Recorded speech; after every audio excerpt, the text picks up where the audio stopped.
takes a snap out of the shotgun. Looking, he's just going to crank up, hang it way up in the air into the end zone. Everybody up, and it's batted out of the end zone by a Seahawk defender. I'll make you mad. Least I ain't sneezing, I'm just trying to put the world to right. If you want to, I'll take you out. And I got the feeling that I'm gonna keep you up, gonna keep you up all night. Welcome everyone to the Pregame Insomnia Podcast. I'm your host, Joshua, aka Darth Cripple, and this is my cousin, Diana Corona. Hey everybody. And this week we have quite an episode too. We have two topics in the NFL Double Take to tackle right away, and there's some big subjects. Some league-changing subjects. And a few games to pick, so let's get started. Let's get into this right away. The number one topic for me is coaching futures, as we saw the firing of Dennis Allen. And Diana, who do you think is next on the hot seat? Who do you think's going down next? Because usually we don't see firings like this until weeks 11 through 15, usually 11 through 17. The second half of the season, things aren't going so hot. Teams are getting geared up for the next season afterwards. Who do you think's up next? For just head coaching or just coaching in general? Head coaching. Probably Sean Payton in New Orleans. Just nothing seems to be going right in New Orleans right now.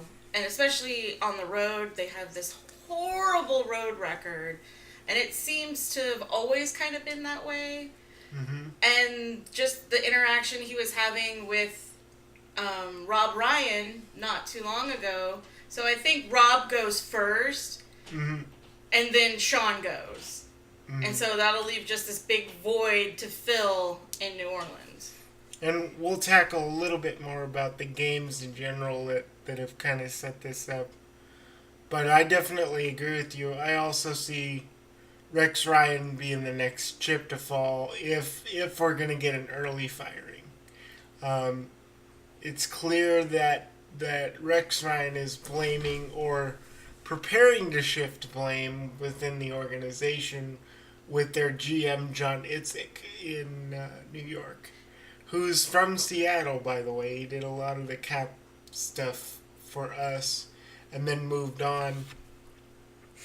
Well, that situation seems pretty unfortunate because it almost seems like for Rex, Geno Smith was thrusted upon him. He was never in love with Geno Smith, as you see some of these other head coaches are with their new quarterbacks when they come in. Yeah. And so it's almost like a forced or arranged marriage. Yeah. So. Well, what's interesting for Rex is that neither guy he's gotten saddled with, whether it be Mark Sanchez or Geno Smith, have been phenomenal physical quarterbacks. You know what I mean? Their arms aren't very elite. Mark Sanchez never developed quarterbacking skill. They were sort of able to hide him with a power running game when they made two AFC championships. But I just see him now as the big part to his game was defense, and that defense is just not good anymore. Yeah. So I definitely agree there. Anybody else you have on your radar in? Maybe Jeff Fisher in St. Louis kind of might be on the bubble, mm-hmm. just because Sam Bradford's been a bust. Yeah. It's been a bust ever since he got there.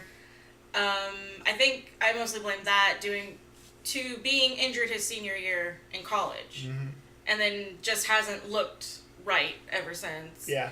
So, yeah, maybe Jeff Fisher in St. Louis, Harbaugh in San Francisco might be on the bubble as well, with the, Michigan job looking pretty good in the horizon for him. Yep. That might be a good choice for him to just leave San Francisco. We'll grab some of that in the second half, but definitely, that's a guy who's on the hot seat specifically, I think, because of his conflict with management. I don't think the stories coming out about the players are true.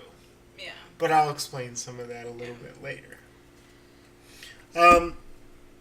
A guy I definitely see as on the hot seat fairly quickly if things don't turn around the way that they're hoping. If Cincinnati doesn't keep its winning ways, as in, it kind of falls apart, I think Marvin Lewis could finally be out And in Cincinnati. that's kind of sad because I think Marvin Lewis has actually been pretty good for Cincinnati. Yeah. Well, he's been there since 2003, I think. It's been quite a while. Yeah. But we've seen some long-tenured coaches go down just recently in baseball. And I think any coach that lasts longer than 10 years is just asking to eventually be let go. Kind of like what happened with Andy Reid. Eventually, Philadelphia is just like, come on, we need something different. And look at what he's... And as it turns out, that brings us to probably the last one. Chip Kelly is, he better get control of his players really soon, because if they keep coming out publicly, and that's where you don't want it.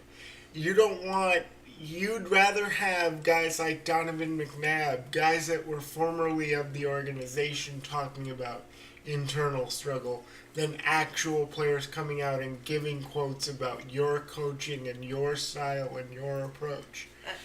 That's got to be a public relations nightmare when players are airing your dirty laundry.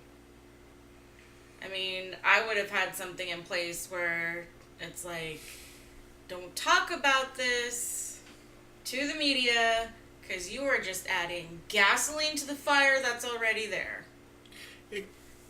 It creates a whole bunch of problems too, because it creates divisions in the locker room. Because I guarantee you there are players that love Chip Kelly. Yeah. But that Chip Kelly's team will struggle the rest of the year. There are 3 offensive linemen down. So it's not going to be good. And they played terrible in San Francisco, and their defense somehow managed to keep them in that game. So anyway, moving on, let's talk about our number 2 topic, and this kind of follows this trend. Who's even good anymore? We saw both the Patriots and the Saints get blown out in prime time. And both these teams have been staples of the NFL for years. These are teams you put on prime time because you know there's going to be 35 points on the board for each of them every week. 28 to 35 points. That's what it is. Guaranteed. Unless they play the Seahawks. That the game's going to be competitive and everything's exciting. And I said it last week. I said that Tom Brady has looked horrible. He continued to look horrible, and that offensive line looked worse than at any other point that I've seen. And this includes last year when they weren't all that great with Logan Mankins anyway. So watching that and actually tuning in to see that it was already 17-0, which was the big surprise because apparently Vince Wilfork could not stop the run. Like, he was the only guy that I thought would be able to kind of disrupt some of what Kansas City likes to do, and he was unable to do any of that. And yeah, isn't he also just coming off of an ankle injury from last season? And that's a big boy carrying around a lot of weight on a bum ankle. Yeah. Well, I think it was an Achilles injury. I might be wrong. But him going down was huge for them last year. But wow, what can you say? The Patriots have been the premier franchise since 2003. I say 2003 because even though they won the Super Bowl in 2001, they came back and had a 7-9 season, and they were really an average offensive team. In 2003, they started to become balanced and therefore more effective, and they've been one of the top flight scoring teams in the NFL historically since then. And so, if your two big powerhouses that you've counted on for 7 or 8 years now are starting to go down, who's going to replace these teams? And who's going to replace the star power of a Breeze and a Brady? That's not easily replaceable. And those two alone guarantee national numbers. That's why they're on prime time. Yeah. I do not know. I mean, what do you think? Do we now see, a team transition into the Patriots' role? Does that become the Bengals? Or Well, that's what I had asked you last week when we were talking about the Patriots and Kansas City being interchangeable. Yeah. And so, does Kansas City fill that role? Does Cincinnati fill that role? Mm-hmm. Baltimore is too wishy-washy, too inconsistent to really even fill that role. I don't think there's another team that's as consistent in terms of offense as the Patriots have been. Yeah, the Steelers. And that's what you want. You want to put a good offense on prime time. Yeah, the Steelers used to be that way, but they're so long in the tooth right now. Yeah.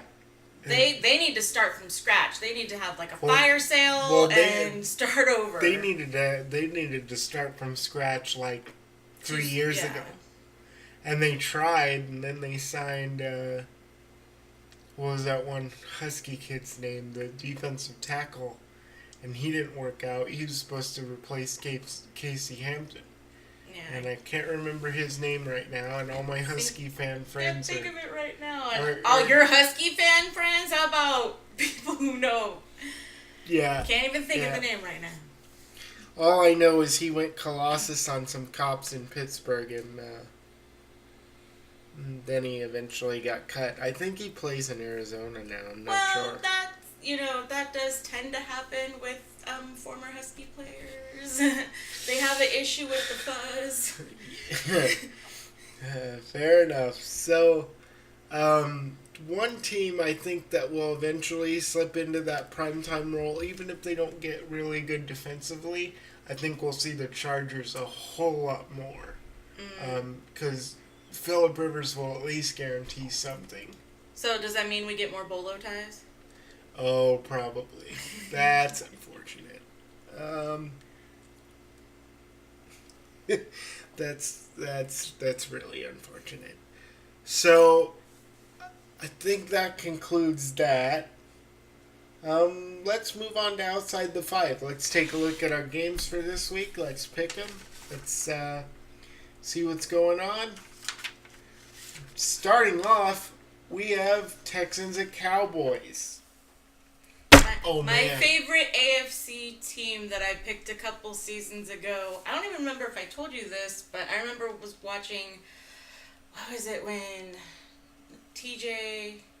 Crap, I can't even think of TJ Yates. When TJ Yates had come into the game, I was like, "This is gonna be my team to make it to the playoffs out of the AFC," and I was so shocked when it happened. So I've kind of been a little bit on the Texans bandwagon since that happened because I just laughed when Shaw went down, and then it was TJ Yates. No. He was third string. I can't remember. It was Matt Leinart. Yeah, Matt Leinart, and I laughed when Matt Leinart went down because I was like, Matt Leinart's sucks. collarbone exploded on the first play he threw the ball, I think. And then here comes in little TJ Yates and gets him going. So obviously, I'm going with the Texans. I found out who their quarterback is. It's Ryan Fitzpatrick. Oh, the crap. The beard is down in Texas. Yeah.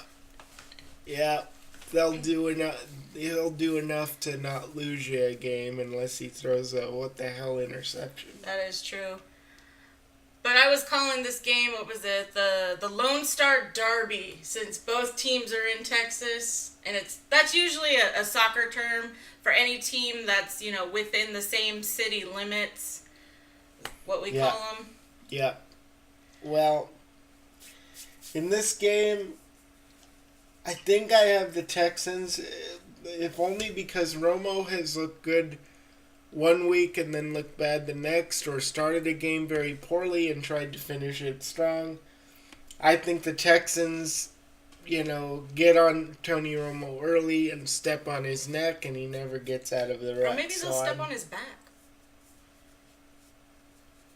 Let's not make back injury jokes, because I have a bad back myself, and I can empathize.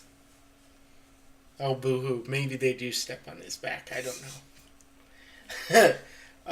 Okay, so I'm going with the Cowboys. You're going with the Texans. Or no, I'm going with the Texans. I was gonna say. We are recording this early, and I was about 30 minutes ahead of where I wanted to be in terms of sleep. So sorry. It's all right. I will survive. Hopefully I'll be capable of English through this entire podcast and keeping track of my answers. So we've got the Texans in this one. Yep. Now, next one is Bengals and Patriots, and here we go. This is the game that really determines who's the powerhouse in the AFC. Who's going to challenge the Broncos? Because if it's anybody, it's Cincinnati. Because I don't think the Patriots have enough. After what they showed against the Chiefs, I don't think they have enough on offense. I don't think they have enough on defense. So this game could really be a determiner, or at least a preview of the AFC, future in terms of the Bengals. So I'm going the Bengals here. I think they win it defensively. I think they don't ask too much of Dalton, because when you do, Dalton tends to throw a lot of interceptions, particularly against 3-4 defenses. So that's where I'm going. I'm going with the Bengals on this one. You've got the Red Rifle versus Mr. Giselle Bundchen. And I think the Bengals are going to make Tom Brady look older than he really is, and it's going to be interesting to see if and maybe Dalton, please do not throw any interceptions in this game. Please do not give, fire and fuel to all the pundits out there who think, you guys are just a little bit better than the Browns. But we know that you guys are way better than the Browns. So I've got the Bengals in this one. All right, moving on. We have Browns at Titans. And specifically, I include these games because I'm rooting for the Browns. I'm a football fan at heart, and I've seen them play much better offensively over the course of the first few games of the season. I think they found a competent quarterback in Brian Hoyer. Maybe not the perfect guy, but he's doing the right things. He's got a good offensive line, and they seem to have found a running back. And so I include this in Outside the Five as the permanent game for this section. The Browns will be on here every week, and I'm going to pick them every week, and my reasons are going to be different. But this week, going against the Titans, I really think the Titans have nothing to offer this team. Offensively, they've looked awful, and they don't appear to have anything going for them, especially against the Browns. And the Browns will be looking to finally click defensively, because they haven't looked too good the first few weeks of the season, and then gave up a late lead to Baltimore. So yeah, I think they got this one in the bag. Yeah, I'm gonna pick the Browns on this one. You're not gonna go Jake Locker if he's playing? Well, the thing about it is, I really don't want to give Marshall Faulk any credit for saying how bad Jake Locker is, but it's not just Jake Locker who's bad. Mm-hmm. That team is bad. Yeah, it is.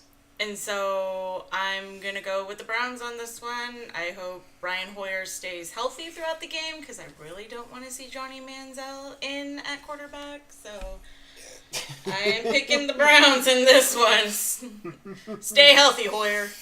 Oh, man. If there were any worse pocket presence than Johnny Manziel, I don't know who it is. It might literally have been Seneca Wallace. Running the Senecat. Oh, the Senecat. Ouch. That burns a little. Alright, moving on. We have an interesting one because the Giants are on a 2-game winning streak and they're playing the Falcons this week who looked listless against the Vikings and Teddy Bridgewater.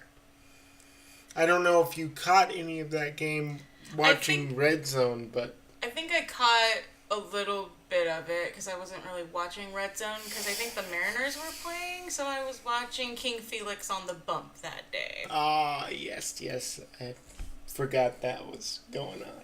Sorry, guys, I wasn't watching football on Sunday. I was watching the King do his job and hoping the Mariners were getting into the postseason. And then the Rangers. Yeah, but look at how bad the Angels are playing against Kansas City, so that made my heart happy. Well, you know what makes my heart happy is every time Josh Hamilton hits a ground ball into a double play. The only guy worse than that was when they signed Gary Matthews Jr. to like an $80 million deal to be their leadoff guy, and then he was like their second bat in the lineup, and he used to hit ground balls so often I nicknamed him Ground Ball Matthews Jr. But moving on, let's talk actual football here. Falcons and Giants, and the reason I picked this is because if the Giants win this game, they have a real good shot at coming out of the NFC East strong because, as I pointed out earlier, the offensive line for the Eagles is not looking too good with 3 injuries. And so you have the inconsistencies of Tony Romo, and then you have the Redskins who are just bad all around. Washington, Josh. Washington. Dang it! You gotta help me. She tried to help me there. I've gotta take that away. Okay, so I'm gonna go Giants here because I think the Falcons still haven't found their answer defensively. I don't even know if their defensive coordinator is still Mike Nolan, but their defense does not play very well, especially against a good power running team. And the Giants, that's what they're built to do. If they're going to find success, it's going to be power running game and those intermediate passes for Manning. I'm looking for the Giants to actually open up a pretty hefty lead because I like their secondary. So I don't think the Falcons are going to have as easy I don't think the Falcons are going to have such an easy time, passing the ball, even with Julio Jones. I just don't see Matt Ryan having a phenomenal day. I see some of the same struggles he had against the Bengals in Week 2. I think it was Week 2. After the Week 1 performance where he was so phenomenal and everybody's like, the Falcons are back. And then everybody saw him against the Bengals and were like, the Falcons are dead. And then the Falcons lost against the Vikings and they're like, the Falcons are really dead. Dirty bird down. So I definitely think this is a seizure of the NFC East if the Giants come out on top, and that's who I'm picking. Who do you got? If Samuel L. Jackson hears this, I am so sorry, but Matt Ryan's throwing 2 interceptions in this game. At least 2. Mm-hmm. And I'm going with 3 Victor Cruz salsa dances in the end zone and the Giants. Wow, you think... I think Yeah, I think Victor Cruz at least gets into the end zone 3 times. If that's the only 3 touchdowns they get, I'm going Victor Cruz. Okay. Yeah, I got the Giants in this one, I think. Okay, that sounds good. So, moving on to our final game, we have Ravens at Colts, and I picked this one out because, again, this is one of those pivotal AFC matchups. We're looking for the AFC teams that are going to represent in the playoffs and be strong contenders. And I think the Colts have to show up here. They can't afford another tough loss. You know, they did light it up against the Jaguars last week, and everybody coronated the Andrew Luck show again. You know, as the only quarterback who's thrown 4 touchdowns against Jacksonville since you know who did it last year. You know, Russell Wilson. But, you know, they literally will say, that's the first time it's happened since week 3 of last year, and they won't mention Russell Wilson's name. Yeah, but you know who would once he gets his hands on it? Deion Sanders, because he's what? Russell, last name Wilson. Yeah. Well, you know, in this game, there'll be so much commentary. If you know, we're forced to watch this game, the commentary will all be about how Andrew Luck is Jesus and carries his team and blah, blah, blah. But this is really about if the Ravens go down here, you know, are we going to see a 4-12 Ravens team? Sorry. Because I don't see the Ravens as that strong. I see Joe Flacco without a running game that's consistent. So I see an offense that's largely inconsistent, and that defense is just not good right now, except maybe on the defensive line. So I'm going with the Colts, but I don't think Andrew Luck has a huge day. I kind of hope Andrew Luck throws an interception in this game just so it knocks him down a peg or two in the eyes of the media. Oh, it won't, and here's why. You know, they need Andrew Luck to be good. Because, you know, like we mentioned at the beginning of the show, with the Saints and Patriots getting blown out, that's 2 of your stars that are having bad years. And if they're going down and their careers are going down, you need those guaranteed numbers. And Andrew Luck is one of your guys. You know, Russell Wilson is one of your guys. If you don't get these guys promoted up as much as you can and, you know, try to protect them from the negative media aspects, because they spent so much time burying guys like Phillip Rivers and Jay Cutler. You know, Phillip Rivers and Jay Cutler don't command the national media maybe that they should. Of course, you know, Jay Cutler hasn't been too great on primetime television recently. But you know, they want Andrew Luck to be the next Dan Marino. But maybe this time with a few Super Bowl rings. And that's really what the media approach has been. Just over-promoting the guy and, you know, dismissing all of the bad games as well as team is bad. You know, if you had a better team, I'm like, here you have a guy that, you know, threw to T.Y. Hilton the same route, the same exact route, like 8 times in that comeback win in the playoffs. And they're like, it's a brilliant game by Andrew Luck. It's so amazing. And I'm like, no, it's complete meltdown by the Chiefs. It's so infuriating. So for me, I would love for the Ravens to beat the Colts, but I just don't think they will in this game. Before I give you my pick, we're going to go back to the Giants Falcons game because I wanted to ask you, do you think if the Falcons lose that game to the Giants, we could see Mike Smith gone from Atlanta? Or is he on that bubble too? I think he's a guy that the organization likes. And this is where sometimes you get a disconnect. So the fans might not like Mike Smith much, but I think other coaches will go before he does. And I mean other coaches on his staff. Okay, yeah. You know, like Mike Nolan. With as much as I really... That's a little bit different than the situation with Jim Harbaugh, which we'll get into. Yeah. So, who do you got for Ravens Colts? I guess I'm going with the Colts on this one, but I think the game's going to be pretty close, and I think I'm just going to throw it out there. Maybe we see overtime, but we'll probably be the Colts winning this one. I want to see this gritty, ugly, hard-fought game where it gets all the way out of regulation and into like overtime. 21-17. Like a little bit of slobber knocker. Yeah, I want it low 17-14. scoring, like 10-13. Like I want that gritty, ugly game where it ends in overtime and Andrew Luck with a field goal. Andrew Luck throws a touchdown, 2 interceptions, has a tough day, but leads the game-winning drive, so everyone can worship it. The game-winning field goal.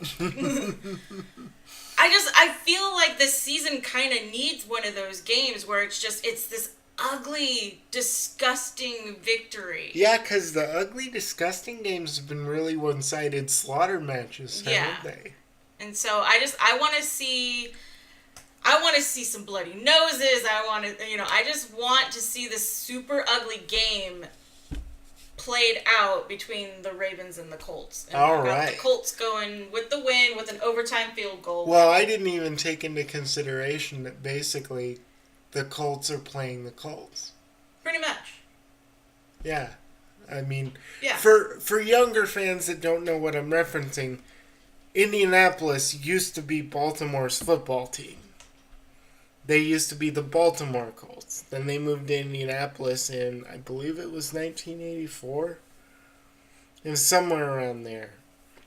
And so then the Ravens showed up in 98 in Baltimore and won the Super Bowl 2 years later. But I don't know how big of a rivalry match this is, but it should be a huge one. With the history, it should be. And if Diana is right, and we get one of those gritty, absolute, just knock them, drag them down, field, turf torn up, whatever it is. This season, it feels like it needs one of those bowling shoe ugly, stealing good old JR. It's Hawk o'clock. Time for Seahawks swag time. This week, and in this segment, we want to cover things that a Seahawks fan must view, buy, or at least catch a glimpse of. This week, we take a look at a really great book, Notes from a 12th Man, from Mark Ty Turner, a truly biased look at the Seattle Seahawks. A truly biased history of the Seattle Seahawks. In this phenomenal book is obscure facts, stories, key games, key players, just a bunch of really, really great facts. I want to go into, real quick, my personal most interesting fact learned from this book. Sorry about this phone.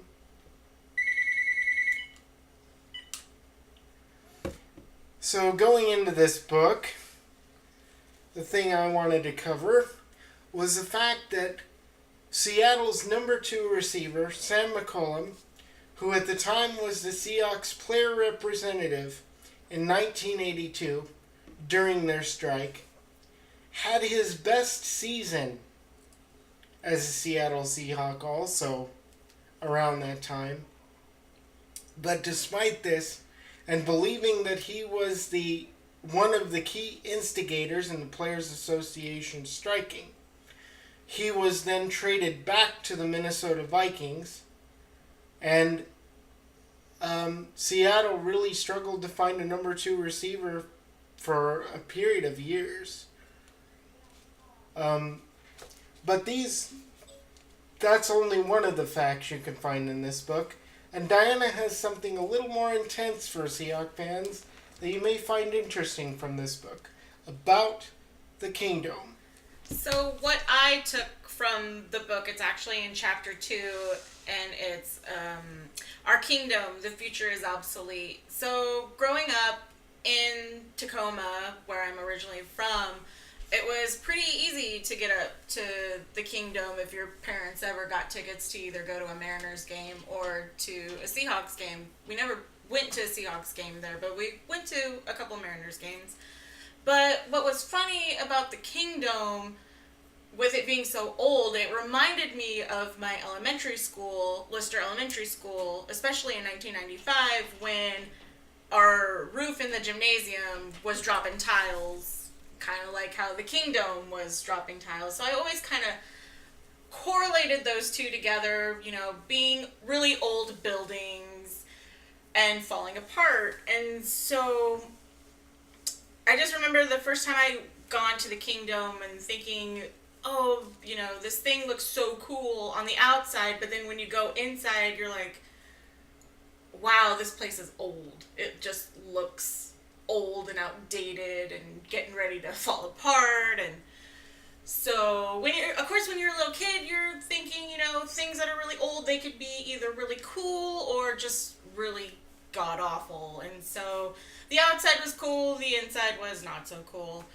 But then when you start getting older, you think about, you think it's always gonna be there. And so watching the Kingdom implode when it finally went down, for me it was kind of like, because I had started my freshman year of high school about the same time, was watching your best friend go to a different high school than you.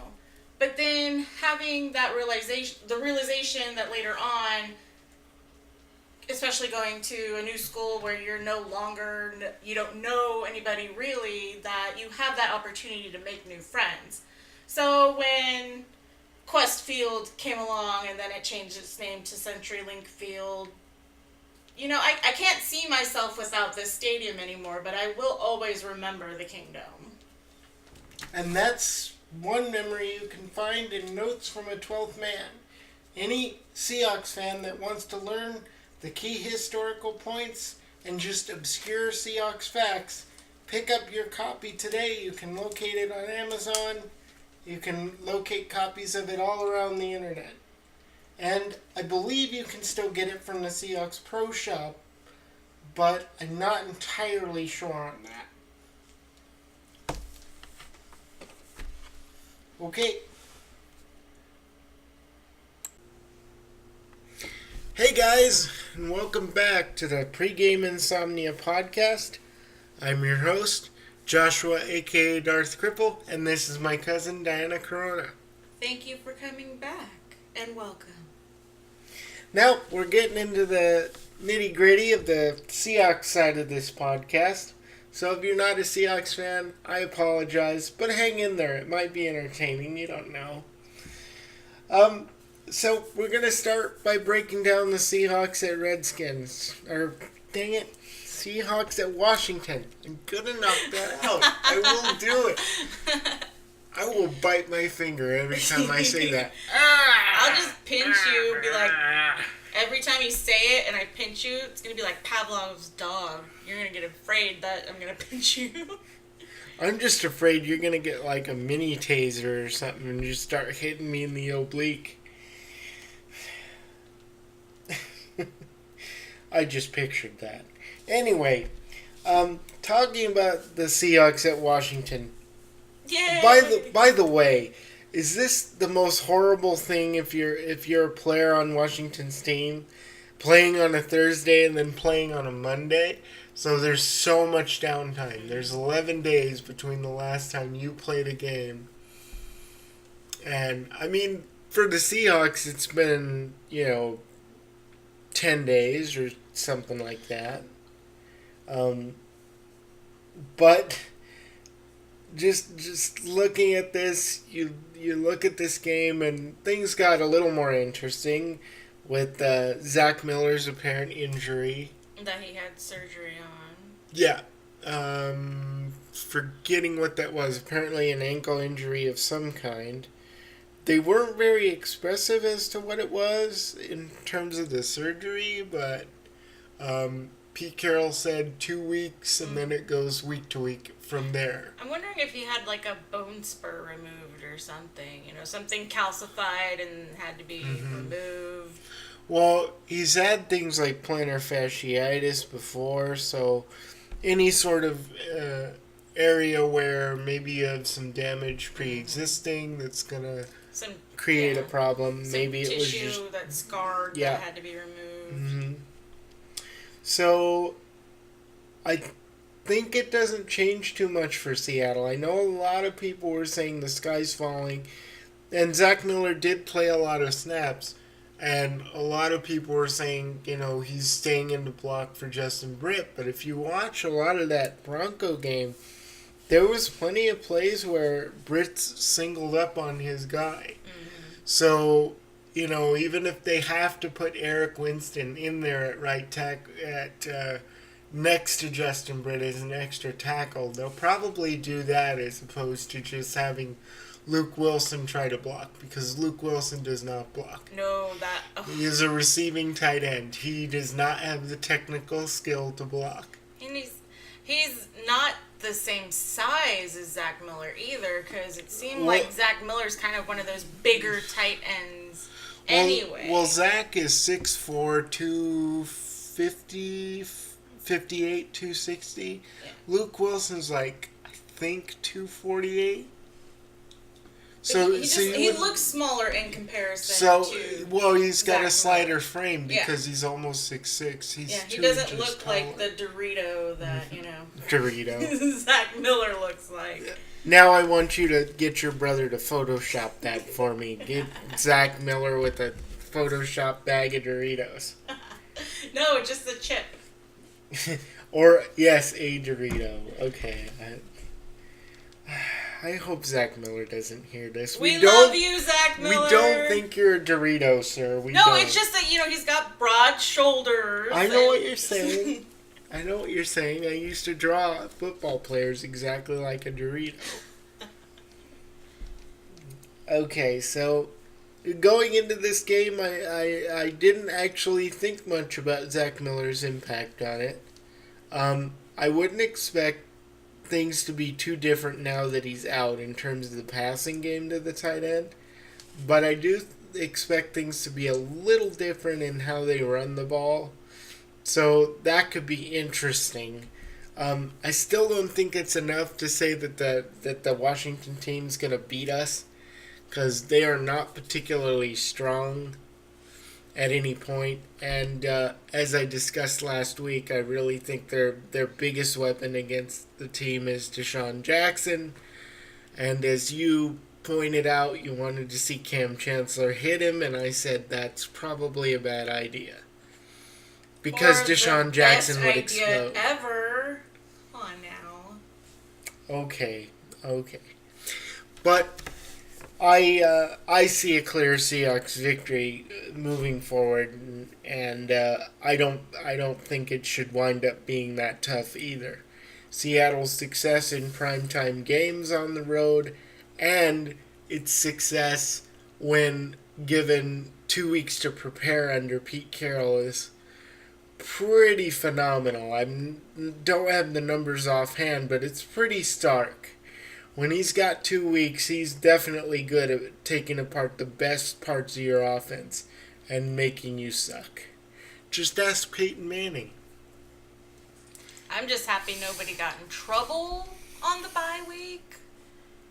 Nope. No arrests, no nothing. No brought in for questioning. In fact, the best news coming out of that is that woman that accused Marshawn Lynch of being involved in a dispute with her is probably getting it charged with false reporting. So there's that. That's actually great news.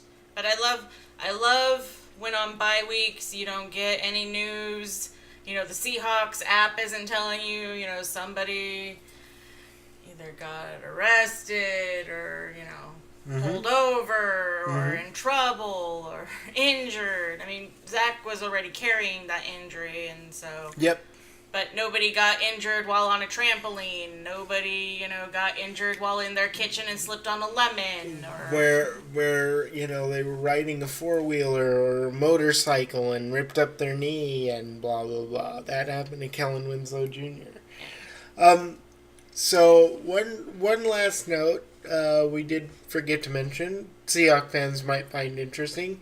Heath Farwell was hired onto the coaching staff as I think he's working with special teams, which would make sense. I think so, yeah. I don't know what his official title was because I didn't see it when I read the article.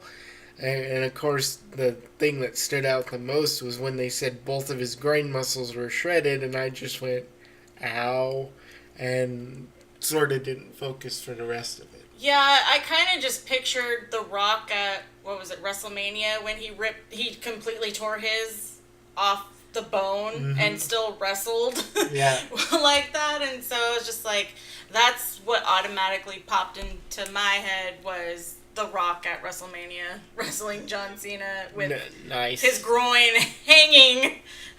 Oh, hanging down. That's brutal, man. That's brutal. But I think this is interesting. I'm not sure entirely why they decided to do it, and it kind of makes me curious as to if they felt maybe they needed the extra help on the sideline from a guy that was tremendously talented as a special teams guy, or if they just wanted to do it as a favor. I mean, it's sort of like when the players... It reminded me of when the players... Now, some fans may not remember this, but Jeremy Urban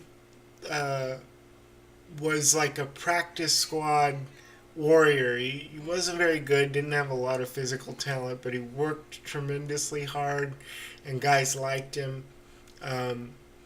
He played a few games in 2005 when Bobby Ingram and Darryl Jackson went down, and then he actually broke a bone in his foot. He had a pretty good game against Arizona, I think it was, and then got injured and broke a bone in his foot, and he was going to be done, and they were just gonna release him or give him an injury settlement. And instead, the team went in and said, no, you need to put him on IR, you need to keep him around, you need to pay him what he's owed in terms of his guarantee. Yeah, I'm kind of thinking they went the same route with Heath Farwell because, anytime I think of the Seahawks, he's always the one carrying that 12th man flag out of the tunnel before the games. And so he was basically our flag bearer, and I'm like, once he had gone down, I'm like, so who picks up that mantle? Well, I want to see him still do it, even if they have to put him on like a rascal or... No, I'm just kidding.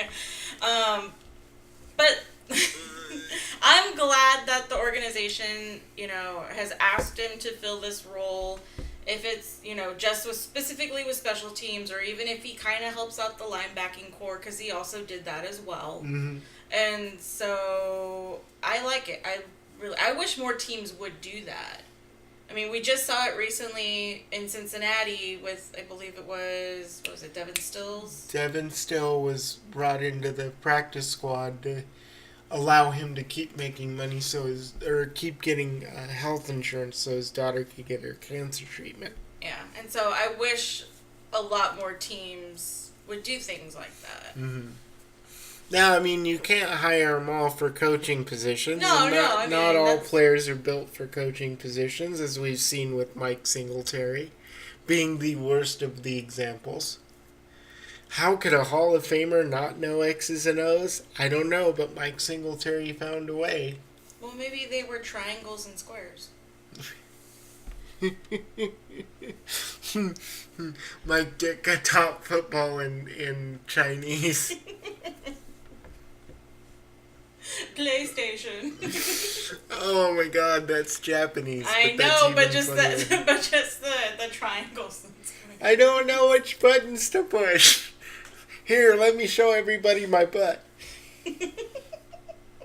That was perhaps the weirdest head coaching story I've ever read. He was apparently so pissed he pulled down his pants and showed everybody his butt. Alright. That's a weird halftime speech. Okay, guys. That's enough Seahawks. We talked a little bit more about the Redskin game last week. Washington! Dang it! We talked a little bit about that last week, so if you want to catch our comments, you can actually find the old episode. We're going to move on to the rest of the NFC West and the State of the West section of our podcast, and then we'll close out with the San Francisco game and talking a little bit about Jim Harbaugh and his future. So let's start with probably the worst game on the West schedule. That's Rams at Eagles. Can this one end in a tie? Like, I would really love it if this one ended in a tie. It's very possible. I mean, the Rams... Like 0-0. Nobody scores any points. The Rams and the 49ers did, in fact, tie one year. In fact, it was 2 years ago, I think. It was. It was, 2 seasons ago. And I don't see Nick Foles having a very good day. As we said, 3 offensive linemen down, going against a talented D-line. He's going to get smacked a lot. And I can't make the joke I was going to make because of all the NFL problems recently. So I'm just going to leave it. We're going to leave it. We're going to talk a little bit. I'm picking the Rams for this one. I don't want to. I hate them. I love when they lose, but I just don't see how the Eagles have enough manpower to beat them. Particularly the defense. I mean, even if the quarterback's bad, and I don't know if it's Austin Davis this week or if Sean Hill is back and he's in, but it doesn't matter. I think their defense wins this all on its own. That's how I feel about it.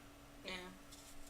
What, you think he's going to throw, 7 or 9 picks in this game? They're going to be like, well, just throw it.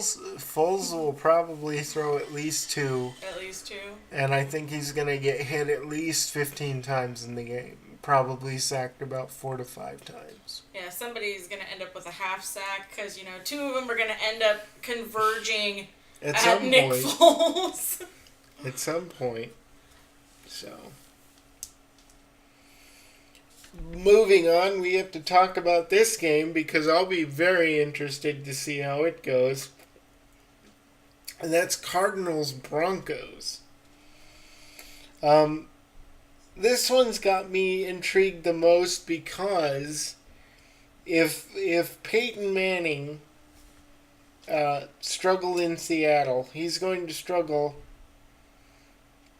against the Cardinals, and specifically because the Cardinals play somewhat similarly, and they have a talented secondary. They don't have as talented a front 7, but I think they have enough defensively to make the game interesting. I'm also looking at the Cardinals' approach at quarterback, whether they're going to automatically put Carson Palmer back in when he's ready, or if they're going to keep working with, I believe it's Drew Stanton. So there's a lot of moving parts in this game, but I'm actually rooting for the Broncos here because Cardinals are top of the heap, and they need to be taken down a peg or 2 so that Seattle can claim that top spot. That's all I'm saying. But I think this will be a closer game than people anticipate on paper. Yeah. I also think the Broncos will probably show through really well defensively in this game. Probably at least a little better than San Francisco did. So I expect this game to be like a 17-10 something. Well, they're at Mile High, aren't they? Or yeah. Yes. that field is kind of crappy. We could see a defense that's not nearly as good. I didn't even think of that.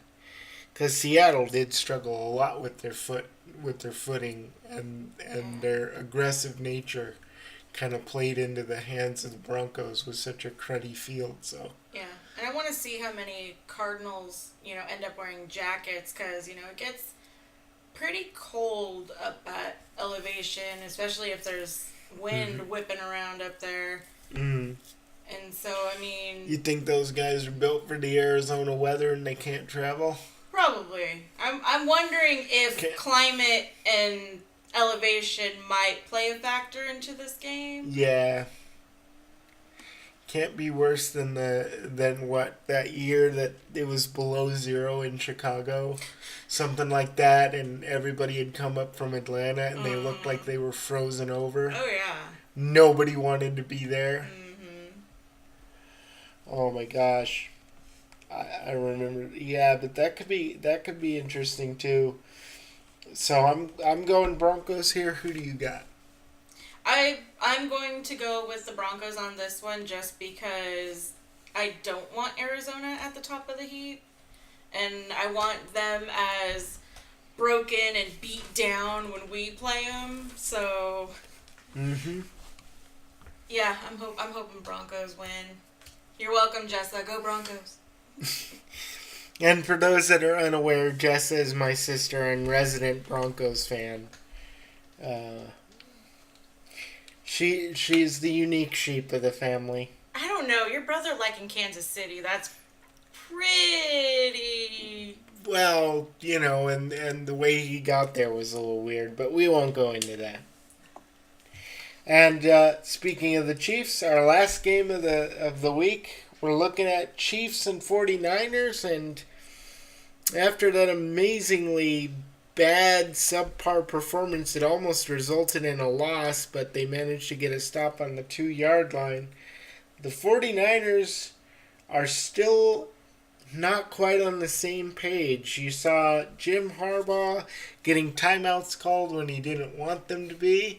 You saw lots of confusion. You saw Colin Kaepernick get sacked 5 times by a defense that hadn't really sacked the quarterback at all up to that point.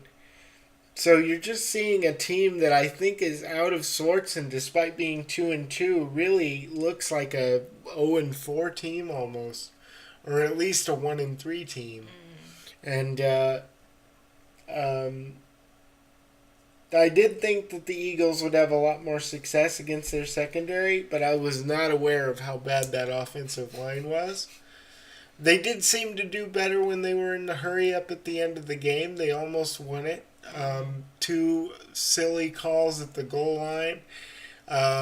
That's the typical, I know that he knows that I know that he knows that I know that he knows he's going to run, so I'm going to stop him, and then he doesn't run, and then you're like, so he's going to run here, and then he doesn't do that, and then somehow you still manage to make the play not happen. And how about the fact that Nick Foles proves exactly why Russell Wilson and these mobile quarterbacks are good?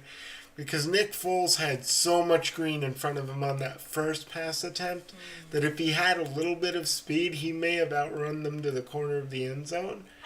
I'm sorry, he should have run on that one, because watching Tony Romo make that big run that he has, he looked so slow. I was like, I can run faster than Tony Romo. I mean, he looked like he was running through water. Well, you have to remember, Romo is like 35, 36. He's not young, spry chicken. Nick Foles isn't that old either. No, I know, but it's really weird that you're like, yeah. Why didn't you just take off running? Yeah, because run and slide. Because he had like 7 yards of clear space if he got in, and he had the angle too.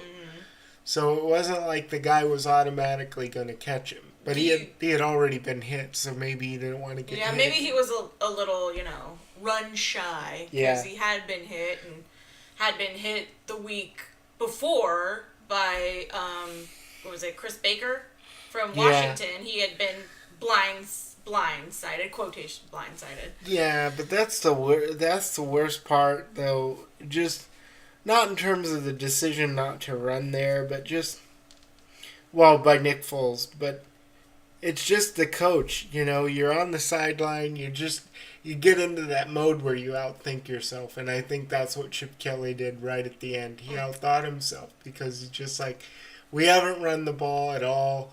They did run to get to the 2-yard line. You know, they ran a great inside trap. They got 7 yards, something like that. And then he's like, I know that they know that I know that they know that I'm going to run the ball here, so I'm not going to run it. And then not run it ever again. It's just like, that's what you're built to do in those key situations. It reminds me of the one time that Mike Holmgren, before a game in 2002, and I bring up this story for a very specific reason. The offensive line had been grossly inconsistent, but they wanted to be a power running team. And they wanted to be a power running team in short yardage. And there's a game, I believe it's against the Chargers in San Diego. And they're like 1 yard out of the end zone. And Mike Holmgren calls 4 running plays in a row before they finally score.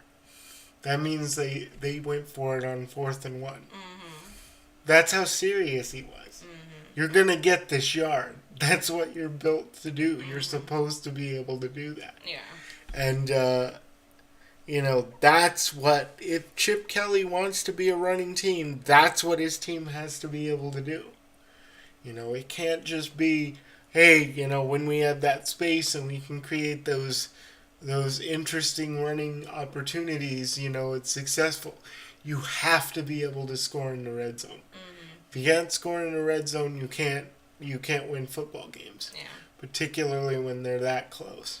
Yeah. And they wouldn't have been without their defense, because holy crap, Nick Foles did nothing. But as for the 49ers, you saw Colin Kaepernick make an incredible play throwing, you know, back against the grain to Frank Gore. But other than that, really not have much of a good day and throw a pick six and just still looking not good right now for Jim Harbaugh. And I'm going to link in the article below this podcast. There's going to be an article that's written by ESPN about Harbaugh. It's like a very personal interview. I don't remember the writer's name, but it'll be linked below. It's a very interesting article about the inner workings of Harbaugh and sort of the almost insane nature of head coaches in general. There's lots of good stuff in there, like, you know, Harbaugh's tendency during game days to be really disconnected from people. Yeah, so the article is called Jim Harbaugh, Comfortable in Chaos by Seth Wickersham. That's the author. Thank you, Diana. You're very useful with that phone and quick info pull-up. So, that will be linked for you guys to read. I think all fans should read it, but mostly Seahawks fans also, so they get a feel for Jim Harbaugh. I think we're looking at the end of Jim Harbaugh soon. I think that's clearly a disagreement with management. Unlike the Mike Smith situation where the organization likes Mike Smith a lot, I don't think Harbaugh has engendered the same love from the organization. Also, I don't believe Jim Harbaugh appreciates the organization, or you wouldn't have him turning down several contract extension talks. If he really loved the organization and wanted to remain there and loved the people he was working under, I think that would have gotten done. Yeah. And this could be very interesting because, as I asked the Niners Nation head blogger, David Fucilio, I believe that's his name, we call him Fuch, I said, well, who in the bleep do they get to coach the 49ers if Harbaugh goes? And he said, that's a very good question. And then there's nobody. I mean, you know, there's nobody to bring up because unless you're talking about who always gets talked about in these situations. As soon as Dennis Allen went down, who were they mentioning? John Gruden. So maybe John Gruden takes the job. But I don't know if he's interested in that. He's getting paid handsomely by ESPN. Exactly, because that was something that was brought up on Highly Questionable the other day with Dan Levitard and Bomani Jones. Mm-hmm. And Bomani was saying there's no way John Gruden is leaving his cushy job at ESPN. He's like, I know how much I'm making, and I know he makes way more than I do just to watch football and go to work one night a week, as opposed to being there 24/7 pretty much. So there's no way John Gruden is leaving ESPN to go to San Francisco. I mean, he was crazy enough to go to Oakland, when he coached the Raiders. Mm-hmm. There's no way he's going to San Francisco. Right. I think it would have to be the right situation. I think there's a lot of guys that would come out of retirement if they got certain power concessions, because to them it's not about the money anymore. It's about they're power making, they have, decision making, But it's the same reason Bill Parcells was so transient. He'd eventually wear out his welcome in terms of the front office, and then he'd be like, "No, you won't let me make this decision. I'm moving on." And that happens to a lot of guys. When they don't get to make a certain decision or a certain couple of decisions on certain guys that they like or don't like, tends to create a rift. I mean, we saw how quickly that love for Tim Ruskell deteriorated from Mike Holmgren after Steve Hutchinson, the whole debacle there. Yeah. Like, pretty much, there were certain guys he just didn't play. So I think that just leads into the idea that I don't think Jim Harbaugh will be back next year. I really don't. Unless San Francisco comes at him with something completely insane. Well, they'd have to be. And even then, I think Jim Harbaugh's headed up to here with ownership and some of their approach and some of the things that have been said about him specifically and his team. Yeah. So I think that's gonna wrap it up for this week. We're just over the hour mark. And hopefully we'll be back next week with some more interesting stories. If you have any suggestions for us for our commercial break, the Seahawks swag time, we'd certainly appreciate it. Something to promote, some kind of deal going on, something interesting for the 12th men to follow or be interested in. You can follow me on Twitter at Darth Cripple. And you can follow my cousin Diana Corona at Diana_Corona. And I will post that in the bottom of this podcast article. You can also